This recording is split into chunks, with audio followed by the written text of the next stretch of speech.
The outpost on Kepler 9b stood silent under a pale orange sky. The air shimmered with dust, the horizon glowing faintly, as if the planet itself was made of light. Lieutenant Aaron Hale sat inside the small station, alone, watching the weather sensors blink. He had been there for months, far from Earth, far from any voice but his own. The hum of machines was his only company. He had stopped counting the days long ago. Every sunrise looked the same, the desert stretching endlessly, wind carrying soft metallic sand. He would walk outside each morning to check the panels and whisper to himself, still alive, still human, just to hear a voice. Loneliness had become normal, something he carried like part of his uniform. Then one afternoon, the silence broke. A flash streaked across the sky bright, sudden and fast. Aaron blinked and stood. It wasn't a meteor. It moved too straight, too controlled. He stepped to the window as the light grew larger. Then came the sound, soft at first, then deep enough to shake the floor. He ran outside. Across the plain, beyond the ridge, smoke rose. His training spoke before his fear could. He grabbed his scanner, emergency pack, and mask, then started walking toward the crash site. The air was warm, the wind dry. Every step echoed, like walking through a dream. When he reached the ridge, he saw the wreck. It was not human. The metal was pale, almost glass-like, reflecting the light of the twin suns. The ship was small, no larger than a shuttle, half buried in the dust. Steam rose from cracks in its surface. "A scout ship?" he whispered. "Out here?" He approached slowly. There was a faint hum coming from inside. The door had been forced open by the crash. Aaron peeked, and Anne froze. Someone was inside. A figure lay slumped near the controls.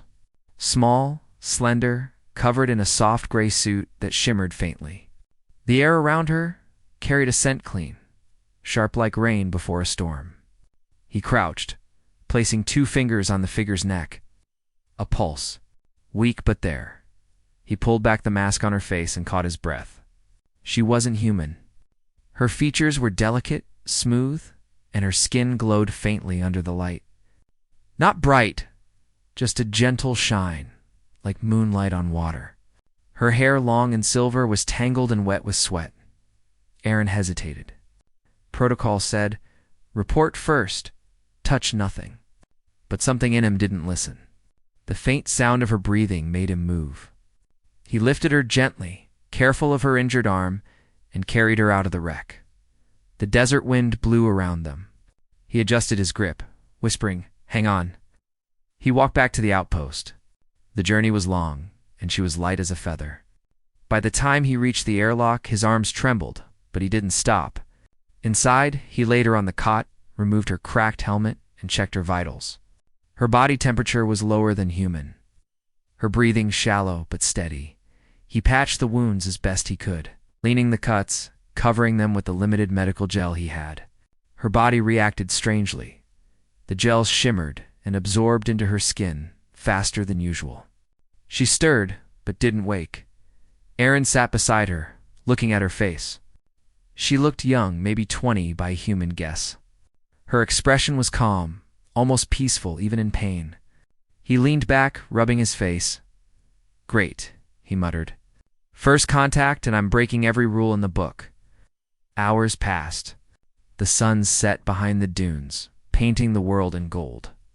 Aaron checked the systems, no signal from command yet. Maybe the storm was blocking the channel. He wasn't sure if he wanted them to find out anyway. Late that night, as he sat writing notes on his tablet, he heard a sound. A soft, almost musical breath. He looked up. She was awake. Her eyes opened slowly, revealing a shade of blue he had never seen, bright and deep, like water reflecting the skies. She blinked at him, confused, then tried to sit up. He raised a hand gently. "Don't move. You're hurt." She tilted her head, studying him. Her voice came out soft and broken, the words heavy with accent. "You are human." He nodded. "That's right. You crashed. You're safe here." She looked around, unsure. Her gaze fell on the glowing heater beside her, the screens, the human tools scattered on the table.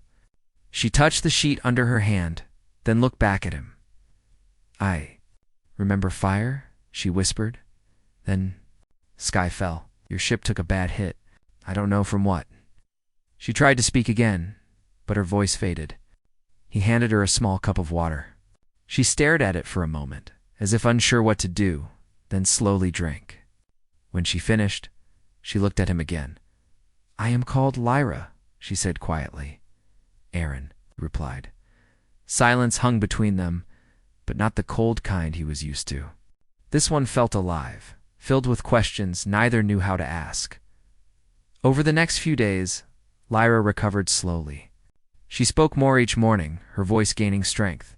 She told him fragments of her story, that she had been a researcher, not a soldier, and that her people were exploring this sector. Something had attacked their convoy, and she had escaped before her ship was destroyed. Aaron didn't know if it was true, but he wanted to believe it. When she tried to stand, he helped her. Her body was light, but balanced, her movements precise, almost graceful. She examined everything with quiet curiosity, the humming generator, the small plants in the oxygen dome, even the way human tools fit in her hand. One afternoon, as they checked the outer sensors, she pointed toward the horizon. "Your world is far," she said.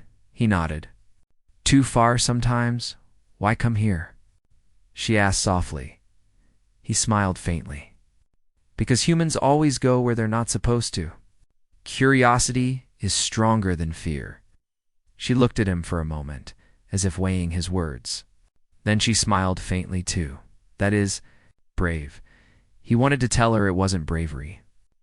It was loneliness, duty, maybe even foolishness. But he didn't. Her smile was small, but real, and it did something strange inside him. It reminded him of warmth he hadn't felt in years. Days turned into a quiet routine. They worked side by side, repairing the communication dish, tending to the small greenhouse, checking the sensors. Lyra learned fast. She would watch once, then repeat perfectly.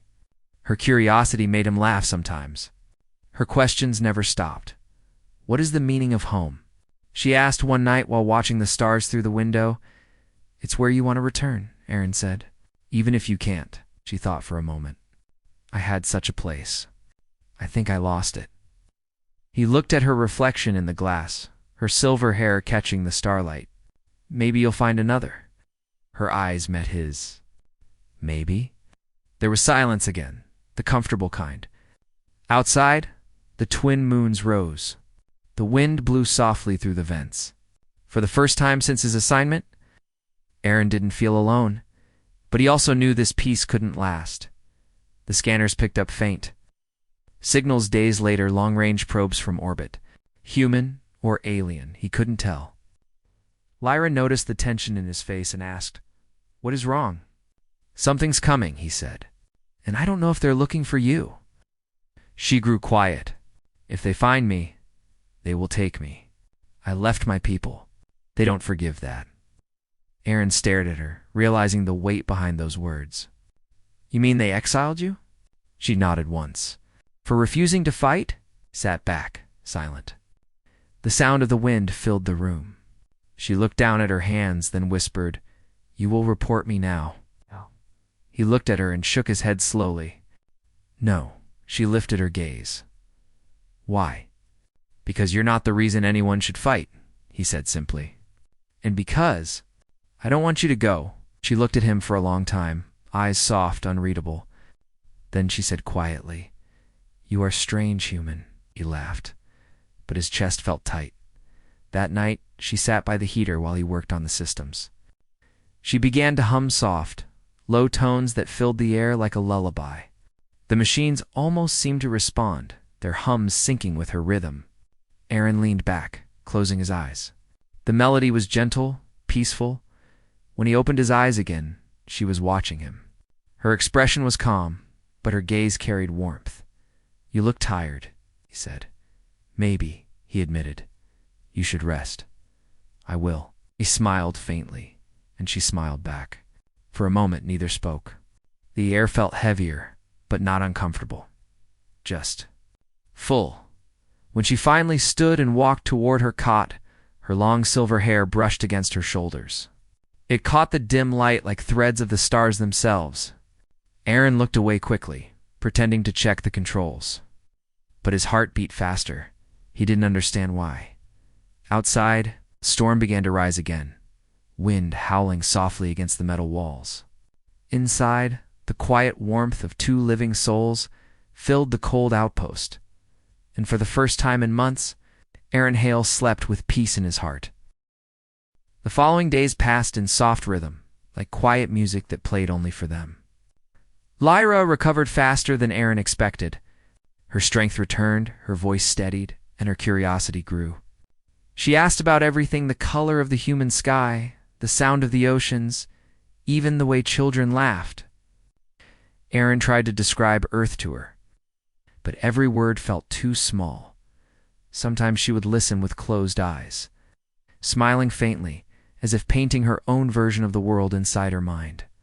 "Your world sounds full of color," she would say softly. "Ours is full of silence." Aaron didn't always understand her words, but he understood her tone. She spoke like someone who had lived too long without. Warmth. Each morning they worked together to repair the communication array. The outer field panels were damaged by the storm, and she often insisted on helping him. She learned human tools faster than any technician he had met. Her fingers were light, quick, and precise. Once, while tightening a bolt, she looked up suddenly and asked, "Why do you humans build everything with metal and fire?" He smiled, "Because it lasts." She nodded slowly. "But nothing living lasts forever." He laughed quietly. "That's true, but we try anyway." Something in his answer made her look at him differently, as if she wanted to ask more but chose not to. Instead, she simply smiled and went back to work. At night, they shared meals. Her body didn't digest human food well, so she mixed the nutrients from her ship's remaining supplies. The smell was strange, like crushed flowers, but she said it reminded her of home. Aaron didn't mind. The sound of her voice was enough to make the small metal room feel alive again. One evening, soft rain fell outside the dome. The drops tapped gently against the transparent wall. Lyra stood near the window watching. "It's the same everywhere," she murmured. "Even on my world, rain falls." Aaron was checking the data screens but glanced at her reflection. "Does it sound the same too?" "Almost," she said, "but our rain glows. The light moves through every drop." Imagined it and smiled. "That must be beautiful." She turned her head slightly. "It is lonely. Beauty means little when no one shares it." Her voice carried a quiet ache. Aaron stopped working. "You had no one." She shook her head. "Not after I refused to fight. My people said I was broken. They called me coward." He didn't answer for a while. Then he said gently, "Where I come from, courage means choosing peace, even when others demand war." Lyra looked at him. Her eyes softened. "Then maybe I was human long before I met one." Aaron smiled, but his heart felt heavy. He wanted to tell her she wasn't alone anymore, but the words caught in his throat. Days later, while repairing the roof antenna, Aaron slipped and hit his shoulder hard. He didn't cry out, but pain shot through his arm. Lyra heard the noise and rushed outside. "You were hurt?" she said, kneeling beside him. "It's fine," he said through a tight breath.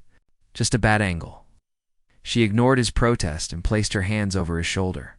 A faint warmth spread through his skin, and the pain began to fade. Her palms glowed faintly, threads of light moving beneath the surface. He froze. "What are you doing?" "Healing," she said simply. "It is a small gift my people have." When she pulled her hands away, the pain was almost gone. Aaron moved his arms, stunned. "That's amazing." She smiled softly. "You fix machines, I fix people. Balance." He laughed quietly. "I'll take that deal." After that moment, something between them shifted. Their conversations grew longer, their silences deeper. She began to hum again while working soft notes that matched the wind. He started to listen for her footsteps, just to know she was near. One night, after a long day of work, the power flickered out across the outpost. The room went dark, only the dim stars above shining through the window. Aaron sighed, tapping the console. Generator again. Lyra sat quietly, watching him. You are always fixing things, she said. Even the stars, if you could reach them. He smiled tiredly. Maybe, but right now I'd settle for light. Without a word, she untied the braid in her hair. The long silver strands fell across her shoulders, catching the faint starlight. It shimmered softly, bright enough to fill the room with pale glow. Aaron stopped. He had seen her every day for weeks, spoken to her for hours, laughed with her, but never like this. The glow from her hair was gentle, almost like moonlight, and her eyes reflected it. She looked at him and smiled. Better? She asked. He couldn't speak. The world seemed to slow, every breath turning heavy. He wanted to look away, but couldn't. When he finally managed to whisper, his voice came out uneven. Yeah, much better. She tilted her head, puzzled by his reaction, then laughed, softly, a sound like wind through crystal. Humans forget to breathe when they are scared. He smiled awkwardly. Sometimes when we're surprised. She seemed to think about that, still smiling. Then I will surprise you often. He laughed quietly, shaking his head. Please don't. My heart can't handle it. But his voice carried warmth he hadn't felt in years. That night, long after she had gone to rest, he sat alone, staring at the faint light she had left in the air. He realized he hadn't thought of Earth, command, or duty the entire evening. Only her. The next morning, he woke early to the sound of her laughter. She was outside near the greenhouse, trying to imitate the call of a bird she had heard from the speakers. It came out wrong, but she laughed again and tried once more. Aaron watched from the doorway, smiling without realizing it. She turned and caught him. You are awake. I was calling the small creature. It does not answer. He stepped closer. It's a recording, not real. Her eyes widened a little. You keep its voice even after it is gone? He nodded. It's a memory. Humans keep things that remind us we're not alone. She looked thoughtful. Then, keep this. Before he could ask, she touched his wrist lightly and pressed something into his palm, a small silver ring, woven with faint patterns. It was cool to the touch. What's this? He asked. Part of my ship, she said. It once helped guide me through space.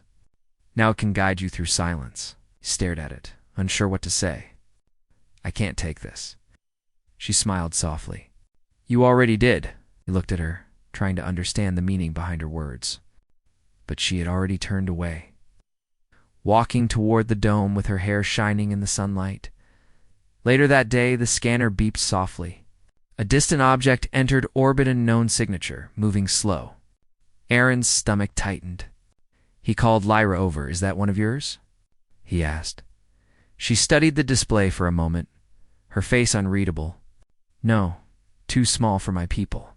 Human, maybe? If it's command, they'll ask why I haven't reported anything for weeks, Aaron muttered. They'll scan the base. They'll find you. Lyra stayed silent, her gaze fixed on the blinking light. Finally, she said quietly, then I should leave. The words hit him harder than he expected. Leave where?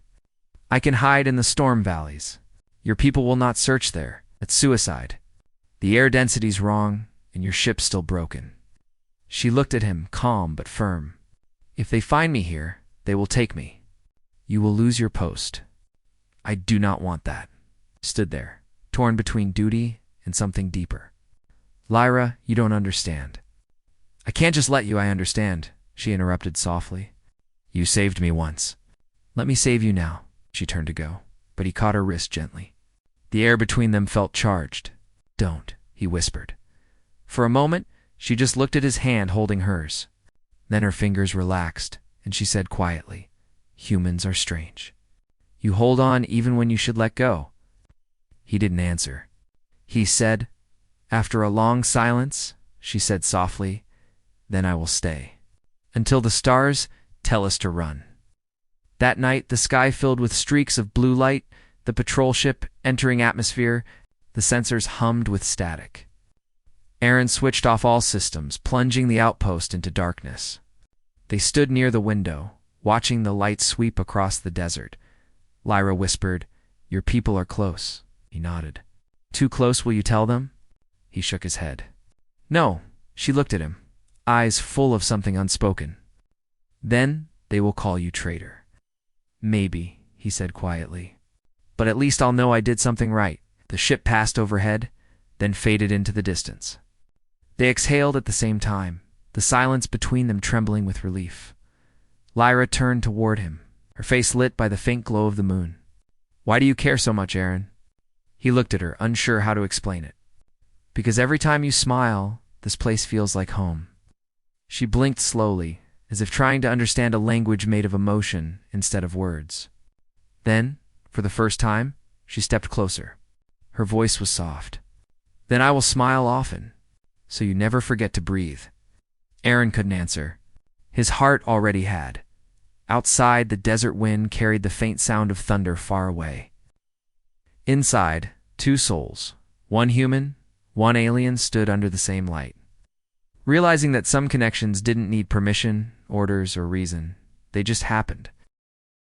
The next morning began quiet, but it was not the same peace as before.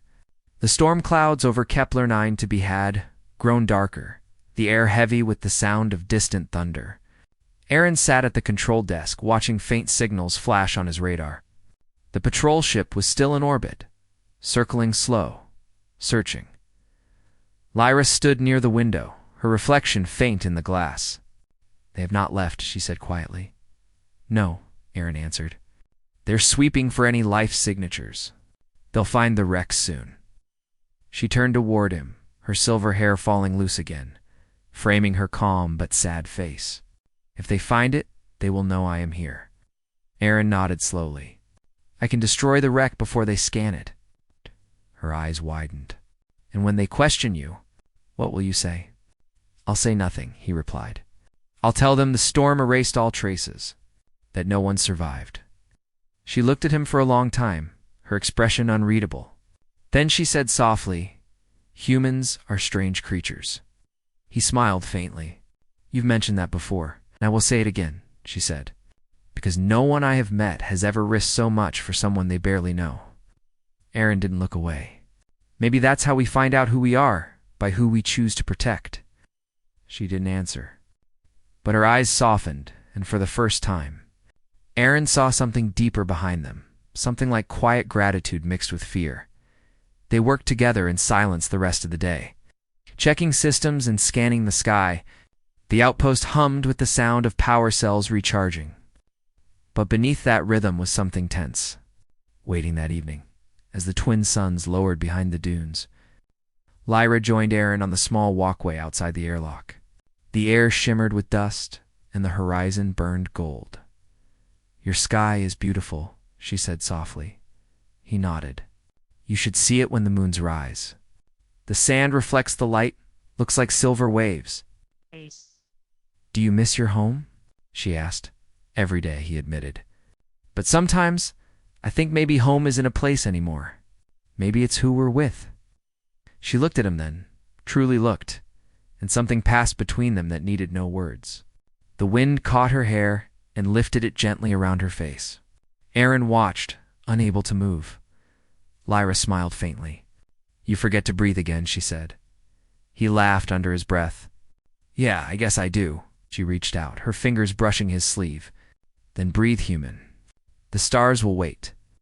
Her touch was light, barely there, but it sent warmth through him stronger than sunlight.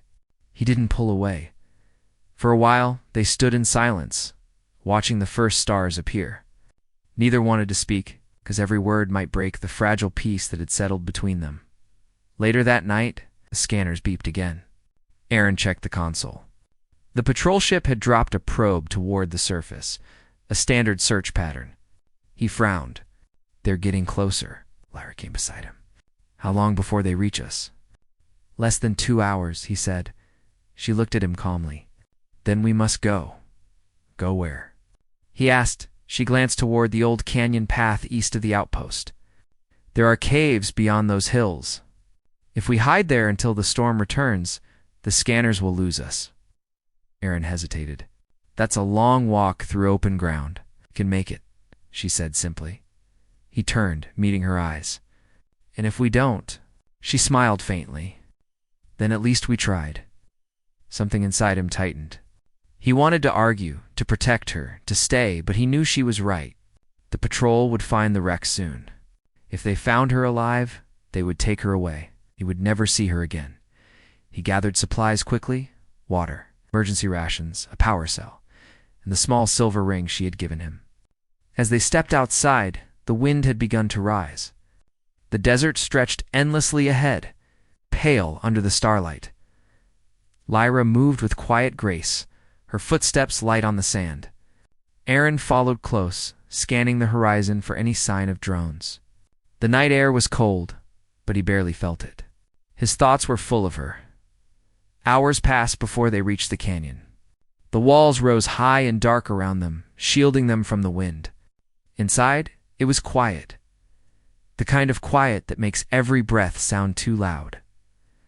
Lyra stopped beside a smooth wall, placing her hand against the stone.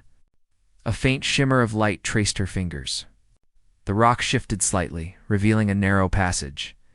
Aaron blinked. "How did you?" she smiled. "My people built shelters like this long ago. Some still remember us." They stepped inside. The air was cool and dry, the light dim but soft. The small chamber held ancient markings on the walls, curved lines that glowed faintly under her touch. Aaron set down the pack. "We can wait here until morning," he said. Lyra nodded. She sat near the wall, her knees drawn close, her hair falling loose again over her shoulders. The faint light from her skin and hair painted soft silver across the stone. Aaron sat opposite her, watching the glow reflect on his hands. "You're like a lantern," he said quietly. She smiled. "You humans fear the dark so much. Perhaps I was sent here to remind you there is light even in silence." He looked down, then met her eyes again. "You've already done that." She tilted her head slightly. "You speak as if I will leave soon." He hesitated. "Won't you? When the patrols are gone, you'll want to go home." She looked at him for a long time. "My home no longer waits for me. The stars I left do not call me back." Aaron's chest tightened. "Then stay." Lyra blinked slowly. "Stay with me," he said. His voice was quiet, almost afraid of the words. "You don't have to go anywhere." For a long moment she didn't answer. Then she stood, stepping closer until she was just a breath away. "You would share your small, lonely world with someone who is not human." He looked up at her. "I already have."